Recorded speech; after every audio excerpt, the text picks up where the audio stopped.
Good day, Angie. Good day, Rebecca. Great to see you. Same, likewise, as always. As always, y'all, welcome to What in the Well podcast, episode 15, Rebecca. I Coming don't up on even. 15. We are so glad, as always, that you're joining us for our next conversation.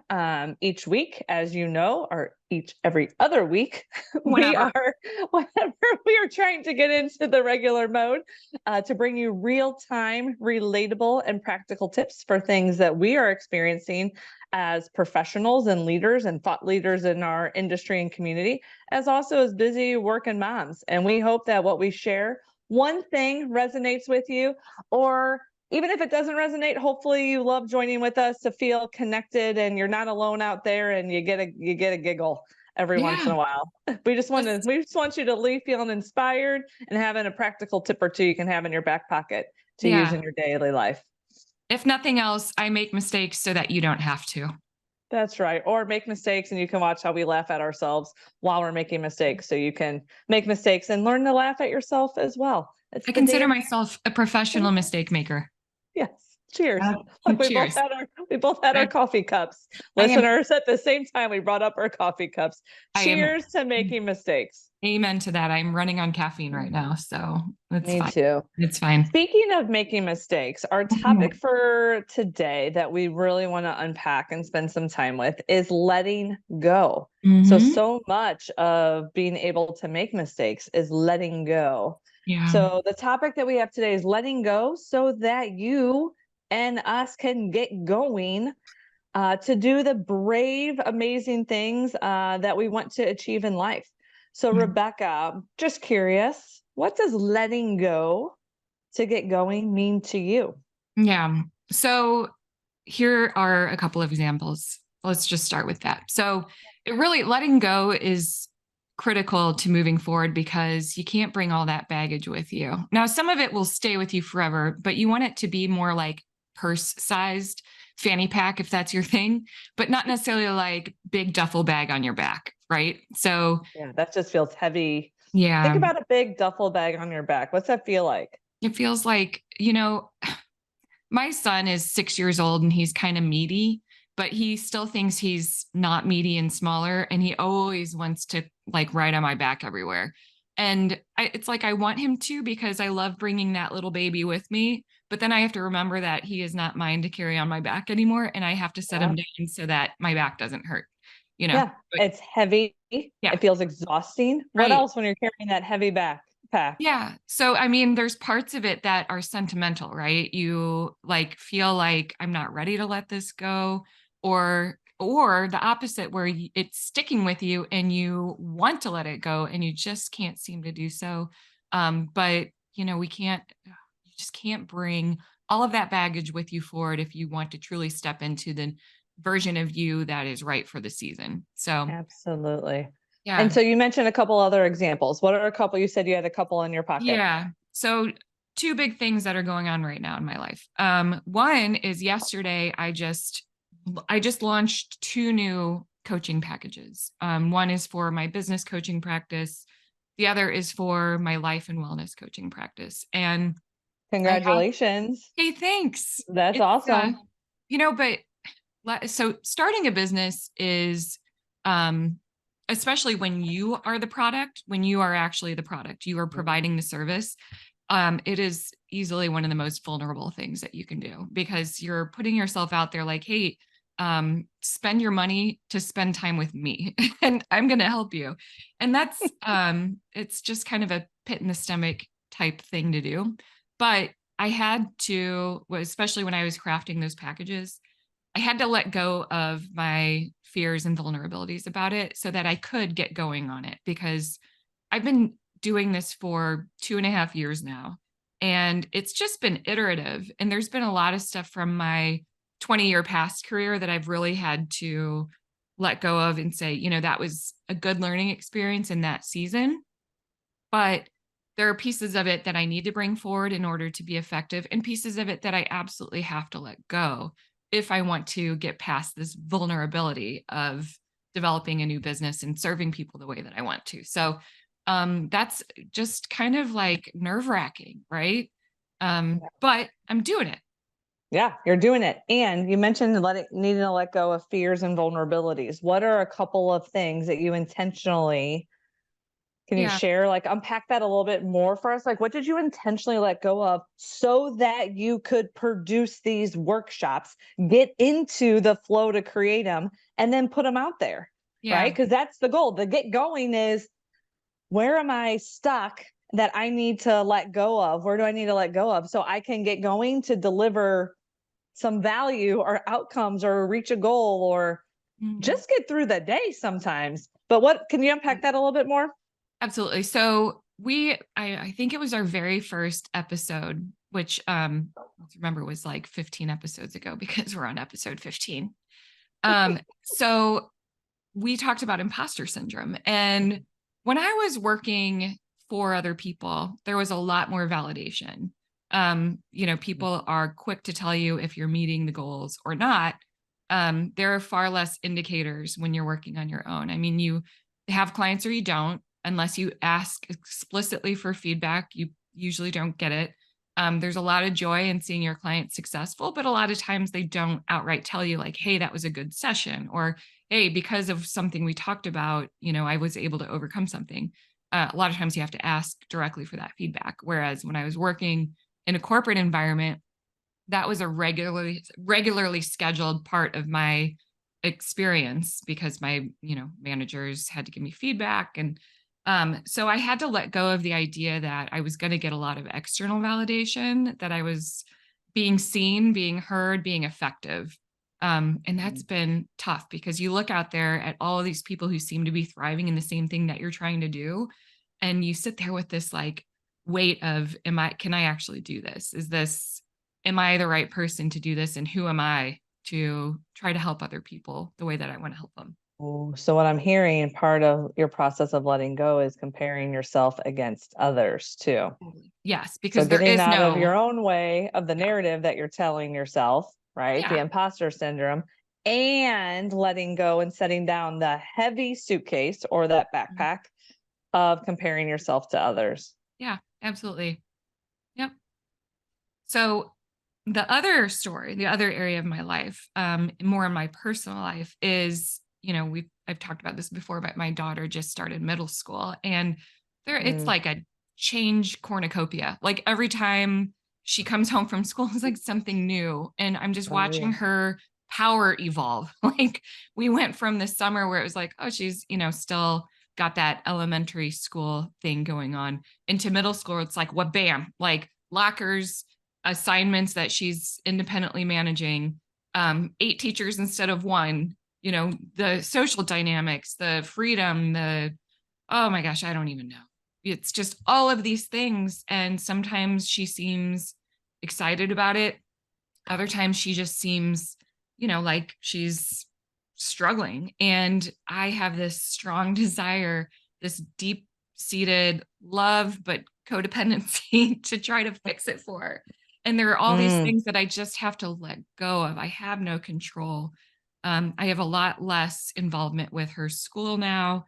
I know less about her social life. And that's been just kind of just a whop, just like a whomp in the face. So I'm dealing with that, but I have to let go of that control in order to let her move forward the way that she needs to in mm. order to become, the person that she's becoming. And that, that kind of sucks as a parent. So, Yeah, I also, as you know, have a middle school daughter who's about ready to turn 14 in 2 weeks, eighth grade. And what I have learned when that happened in sixth grade and going on is that their journey, to your point, is not my journey. And for all you out there that are listening, the moment the middle school hits, I think whether it's a boy or a girl, you are in back in yourself in the hallways as a middle schooler. You can't help it. I had to go pick my daughter up for an appointment the other day, and I was walking through the halls, and it happened to be like not recess, but they had some break, right? And I literally was walking through, and I was like, oh my gosh, the smelly boys and the girls and the groups and the cliques and the lockers and the things and all the things. And I literally found myself like, I am in middle school. I was like, Dorothy, come on, we gotta go. But Yeah. reminding, like letting go of this is not my journey. This is hers. And what does she need to feel loved and supported, to your point. So it's letting go that it's easy to want to solve because it's like, oh, I know, I've been there, but they need to have that experience too. So I Yes. love that, letting go of the control, so that they can bumble through it, right? Yeah. Yeah, I mean, we talked absolutely. about, what did we talk about? Failing sandwiches or failing constantly. Like Yes. they have to make the mistakes, but then we're there to help support and guide and Yeah, build the resilience muscles. it's brutal. So, okay. Mm. What about you? Where are Oh, you experiencing letting go in your life right now? yeah. Thanks for sharing. And, as we're talking about the what of letting go, so much of, I think, what I would love, that I think is valuable is, how do you let go? Right. So what is the process? I feel like in my personal life and my career life, there's constantly things that are coming up, that I need to let go of. Um, Letting go for me, the need to control. I'm in a startup right now. I think I mentioned that, starting up a new team, building a new startup, a new function that our company is investing in. And we need to deliver some value quickly, and letting go that it needs to be perfect, right? It's just draft, like it's all iterative. We'll learn, we got to put something out there and keep building upon it. So I'm writing our 3-year kind of strategic plan right now, and I'm finding myself stuck because I want it to be really, really good.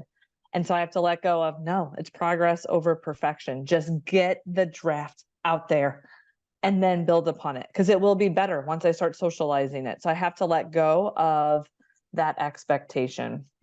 I love that, letting go or progress over perfection. I just love that phrase, and I have to constantly remind myself. So, what Just take impact is that? action. Yeah, what Just take impact is action. that having on you right now?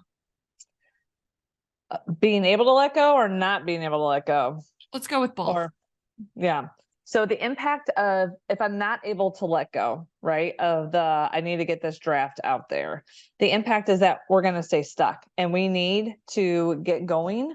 And I am also not bringing others along with our vision and allowing them to be able to contribute to it by letting go. So actually by letting go and just working through and getting as Brene Brown calls it, the shitty first draft, or your Mhm. SFD, just get the shitty first draft out there and let it grow. It will get better.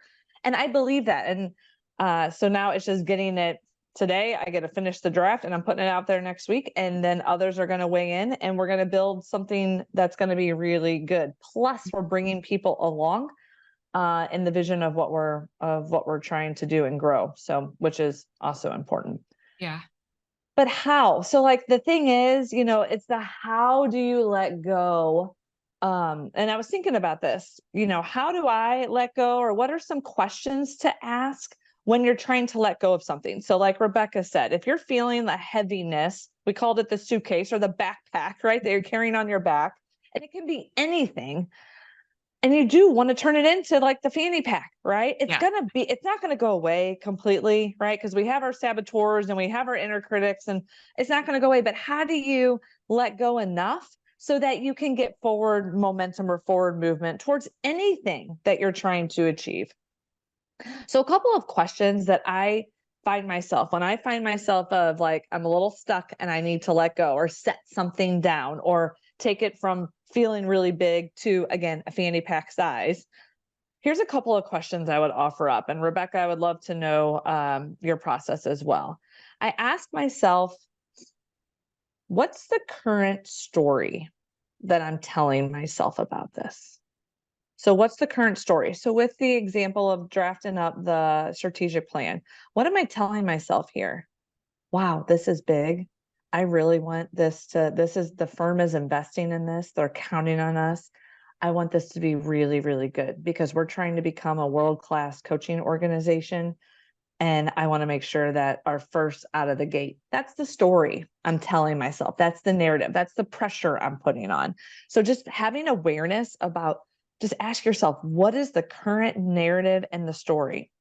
Then, second question I ask is, what am I afraid of? What am I truly afraid of here?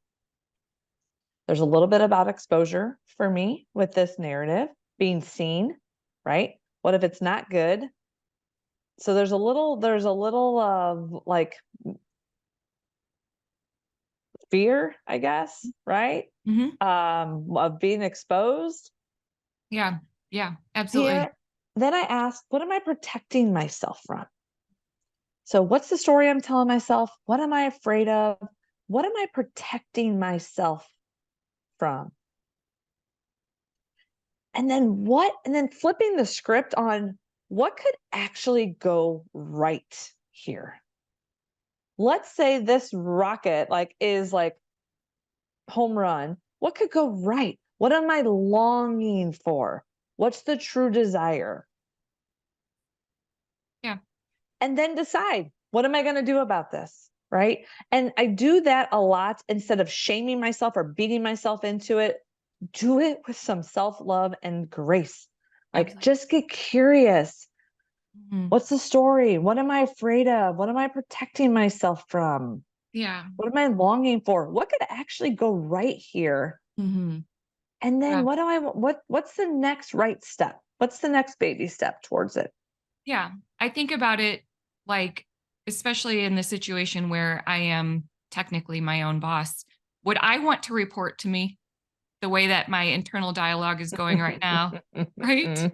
Would I want to Right. report to me? And I have to turn it around and say to myself, I would never, when I used to lead teams, I would never lack the compassion for my team members that I do for myself. I would never create the stories that I do about that potential to fail for my team members than I do myself. It's Mhm. just, I sometimes can be a shitty boss to myself, and I have to keep that in check because Yeah. I I need I need the self-compassion in order to continue moving forward. I think those are some really, really great points. And a lot of times it is asking those questions. Well, what am I really afraid of? And what would happen if I do fail in some area? I've Yeah. overcome. What's the worst thing that's going to happen? Right. Absolutely. So I look at it as letting go. I look at it in terms of the stages of grief. So, you've got denial, anger, bargaining, depression, and acceptance. So I try to check in with myself when I'm letting go of something is what stage of grief am I in? Whether I'm letting go of something good or bad. Am I in denial that it's time, especially with my child? Like, am I in denial that she is growing up and I want to keep her preserved in the space where I had a little bit more control? Can Mhm. I get through all of that, all of those stages of, being a little bit angry at life for the fact that they do grow up and move on? Kind of that bargaining stage where I'm like, well, I mean, I could, maybe I could, plug in a little bit more. Maybe she will, allow me into her friend circle or whatever it may be. And then there's some sadness with it, right? Like, she's already 11 years old. Did I do my best the last 11 years to equip her for what's happening in the next season of life? Is it going to be lonely without her needing me as much? And then ultimately, at some point, maybe I'm not quite there yet, but I'll have to accept it. I'll have to accept the Mhm. fact that she has to move on in order to become the person that she is meant to become. And it is a grieving And process. and it is a grieving process. And then again, I'm going to layer in or overlay the self-compassion, the self-love. How can you then celebrate that? Right. Yeah. Celebrate and be thankful, like, oh, I am letting go of this control so that, think about how you're growing and then also what you're allowing her to do to blossom. Right. This is like everyone's kind of winning and growing by letting go. Yeah. When you Yeah. hold on to something, like I think about so much of letting go is letting go of control. And you mentioned that earlier. Like I think about like if you're trying to control something, I got my fist clenched right here. I know listeners, you can't see it, Rebecca, because I'm like gritting my teeth and sharpening my eyes, and I'm like holding my fist together really, really tight. Mhm. That's hard, right? And it's Yeah. exhausting. If you just open up, it's much lighter. It's Yeah. a much lighter dance Yeah. than that heaviness. I would rather skip around town with a fanny pack on all day long than a heavy backpack on my back. Fanny packs are so in style right And now. think about, well, yeah, you can get a cute, I would get one with some pink and probably some white little sparkles or sequins on it. Exactly. Anyway, but think about what you can actually do with a fanny pack versus a backpack, a heavy backpack Absolutely. on your back. Your Well, arms are free, you have more mobility, and you're like, you can just, there's more get going, there's more you can accomplish. absolutely. Yeah, I love to I call it kind of checking in with people from the future. So I have friends who have daughters like yourself who Mm. are just a little bit further along in that process of growing. And so I always ask them, like, what is the future like? What is the reality instead of the story that I'm telling myself about how this is going to go? And it's so helpful because people a lot of times will tell you, like, well, these are the good parts too. And you watch them develop their character, and you do, I mean, I'm gonna get a little more freedom from some of the stuff, that right now I'm a little tied to. Like, I mean, I can, she'll babysit sometimes for her brother. I don't know if I'll let her do that, but Yes. Oh, you you know, will. And it's great. And it's uh, amazing. And that's what you're doing now is what could go right. So right. you're starting to rewrite the narrative Mhm. around what am I afraid of? What am I Right. protecting myself from? Now you're rewriting let me actually sit in Yeah. this for a moment. What could actually go right? Right. You might get some freedom. We have. Exactly. It's Yeah. amazing. I can't wait. I It's know. awesome. And that's Yeah. another trusting, right? And it's another growth. Absolutely. Yeah. So, Rebecca, as we wrap up this topic of letting go Mhm. of things that are, weighing us down, and it can be anything Mhm. in your life to get going and just to get movement and forward momentum towards, something you want to achieve or a goal or an outcome. Right. What do you want to leave our listeners with today? Yeah. So I think it would be that letting go in order to get going, it really is about getting to a point of acceptance and wrestling with all the stages of grief and, being self-compassionate as you get through that process. But accepting where you are, getting the support that you need, asking a friend about the future, getting therapy if you need it, getting like syncing up with a coach to help you through the process, friendship or journaling or taking space or staying busy, getting yourself filling that space with something new that excites you or a little spa time or some rest. I mean, whatever it takes in order to get to that place where you feel like you're finally moving forward. How about you? Yeah. I would say I love that. And if you're working through something on letting go, even you mentioned journaling, just write down those questions and spend a few minutes just reflecting and working through them. What's the story I'm currently telling myself? What am I afraid of? Right? What am I protecting myself from? What am I truly longing for here? What could go right? And how am I going to do this? Like you mentioned, from a place of love for yourself and gratitude. Absolutely. I And love that. see what opens up. That's when, for me, anytime, and I get in places with heavy backpacks a lot all throughout the Mhm. day. And that process helps to center ground and shift pretty quickly to get into action. Absolutely. So, listeners, take the next couple of weeks to think about what backpack you're wearing, where you can start accepting and providing self compassion to yourself in order to put a fanny pack on instead and move forward and fill it with the things that excite you. Get yourself a leopard print fanny pack and get going. We hope you enjoyed today's episode of What in the Well. Be sure to review, rate, and subscribe to our podcast. And if you have a topic you'd like us to cover, share it in the comments. Stay well until we meet again.